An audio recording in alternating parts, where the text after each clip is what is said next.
Hello everyone. In this video I am going to explain DLC services. So DLC provides node-to-node communication. The major functionalities of DLC are framing, flow control and error control. So first we'll take framing. So framing is nothing but framing is a data link layer which separates a message from one source to the destination by adding a sender address and the destination address. The destination address defines where the packet is to go, and the sender address is required whenever the receiver needs to acknowledge back after receiving the data.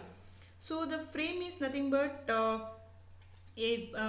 packet of bits, so that each frame need to be distinguished from one another. So for example, if you're having a set of frames together, so we have to distinguish the frames either by using its the header information or header information like header and trailer information.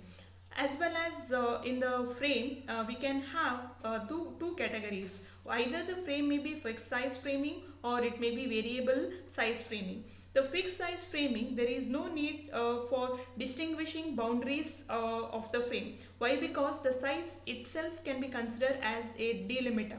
For example, the fixed size framing can be used in the case of ATM van, and but in the case of variable size framing, which can be used in local area networks, so in the case of variable size framing, we need to identify the end as well as end of the frame as well as beginning of the frame. That is start of the frame as well as end of the frame. So we are having for this we are having two approaches. One is character oriented approach, that means we are having character oriented protocol, and the second approach is bit oriented approach or bit oriented protocol.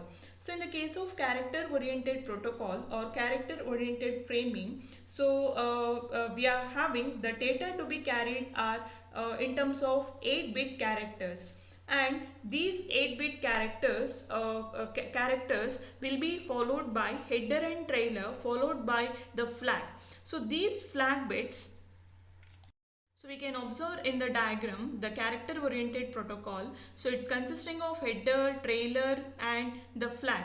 So these flags could be selected like any character which is not used in the text communication. But some cases what happens is the flag whatever we choose as well as the information whatever present within the variable number of characters, it may be similar. So in order to overcome from such kind of problems, we can go for byte stuffing. So byte stuffing means byte stuffing is a process of adding one extra byte whenever there is a flag or escape character in the text. So we'll see what happens at the sender side as well as what happens at the receiver side. So we are having the actual data from the upper layer, and we can append extra one byte, that is escape character, wherever there is a flag bit comes in the data. So the frame sent is S1 and frame received. The receiver will receive what exactly the sender sent, and at the receiver side once again the stuffed extra bytes are removed, and it will get back the original data which is sent from the sender. So next comes the bit oriented protocol. So in the case of bit oriented protocol, the data section of your frame is a sequence of bits to be interpreted by the upper layer as text, graphic, audio, video or so on.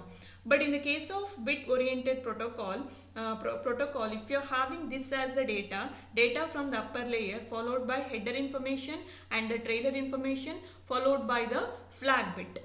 But here also what happens is the flag bit may be a part of the data itself. That means this particular flag, whatever we consider, it may present within the data.